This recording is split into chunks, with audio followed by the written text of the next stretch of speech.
Hey everyone, welcome to today's video. Welcome to the Gamey Daddy channel. Thank you very much for tuning in. Today we're going to be diving into numbers, and this is the perspective from which I get to look at the division game, and I enjoy it because it makes things quite clear, because numbers do have a very huge effect on how businesses work. I mean, ideally, they're here to make a product and sell the product. So what they're trying to do is leverage the numbers to work in their favor.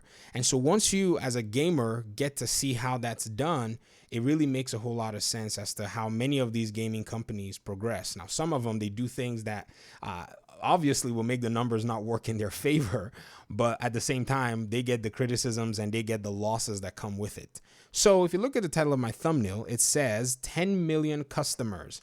I mean, basically, I put that number out there not because I wanted to be silly, but because that is actually so far the reported number of sales that the Division 2 got in its very first few weeks of being released. If you also go ahead and think about it, more than likely that number is actually less than the numbers of what the game actually did sell, because a lot of these numbers are not revealed. You're not going to know numbers from PlayStation unless you use the PlayStation. I think it was like an API that was discovered for trophies that was able to figure out how many players were able to had logged on to the game, and this was how people were able to start finding out how many copies of the game are actually existing on multiple consoles. Another thing too that may also kind of skew those numbers are maybe free games or free copies that come with products that people buy, but those are not necessarily, in my opinion, a significant source. I mean, there aren't really that many players that would upgrade their computers, but you never know, But at the same time, if you wanted to reduce it, someone actually, was talking with me about the numbers and said we can estimate that the Division actually sold about 15 million copies before Warlords of New York. It may sound outlandish, but this is, in my opinion, a very realistic number to actually put to the game. Now, you may say, but why aren't 15 million players playing the game? Well, that's because the Division is a very niche game, like I've said. The only reason you are playing the Division as a Division agent is because you enjoy the game, and the game was actually made for a player like you. A lot of other people come into the game thinking it's something else, or a game like GTA or a game like DayZ, but at the end of the day, they find out that the game is actually something that is not, and they most likely put the game down and move on to the other games that they like. Also, if you look at the other game that just basically had its own announcement trailer released to, the gaming community at large, you can see that in their trailer, they did a few things that basically, in my last video, I quote, knocked on the door of the Division 1.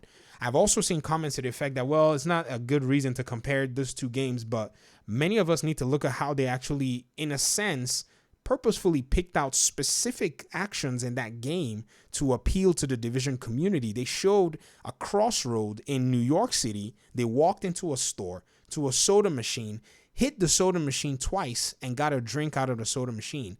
That is definitely a hat tip to the survival mode in the Division 1. There is no doubt about that. In fact, we can put 25 cents on it if you want to wager that. And I'm sure that the developers might tell you that that is exactly what they were doing, because it's quite obvious.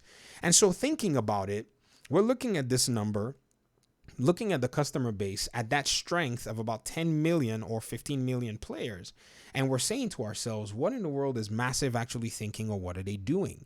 And I think many people are still in a place where they're kind of confused that if Massive is going to be bringing another Division game. Ladies and gentlemen, in today's world, especially with everything that's happened in the past, no one in their right minds will put off 10 million customers, 10 million paying customers. No one's going to put them off. Trust me. And I know many might argue that that number is diminished in the sense that not all 10 million of those customers will be willing to return.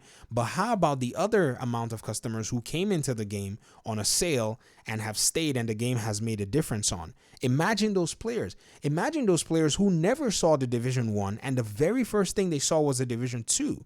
Imagine that there were 3 million of them, and all they know is the Division 2, and they don't have the rose-colored glasses or lenses that we have from the Division 1, and they're now Division 2 fans. And I genuinely think that this customer base, and we call it a player base because we're gamers, I call it a player base and also a customer base because that's what really drives the production of games. I think this is why we're going to be seeing a Division franchise continue in some form or the other.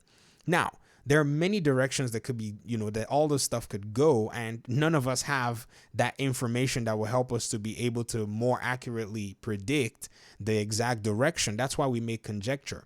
But I could tell you though that if I were to maybe get a glimpse of perhaps the financial dealings of the studio like Massive and Ubisoft as a whole in more detail, and I basically look through the numbers, it will be much more clear to figure out if we're going to be getting a year 3 or more annual content and the Division 2 continues as a franchise, or if we're going to be getting a third iteration.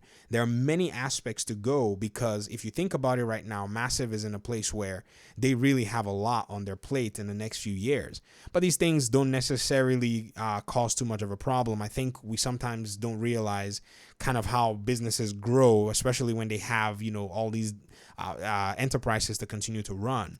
And so think about it. If Massive actually says, Division 2 was very profitable, Warlords of New York was, as profitable as this, and if they do some analysis and, based on their numbers, they're able to figure out, okay, we're going to be able to leverage some DLC that's going to be even more profitable, then they'll keep the Division 2 going. They'll continue to support the game. They'll continue to open new areas.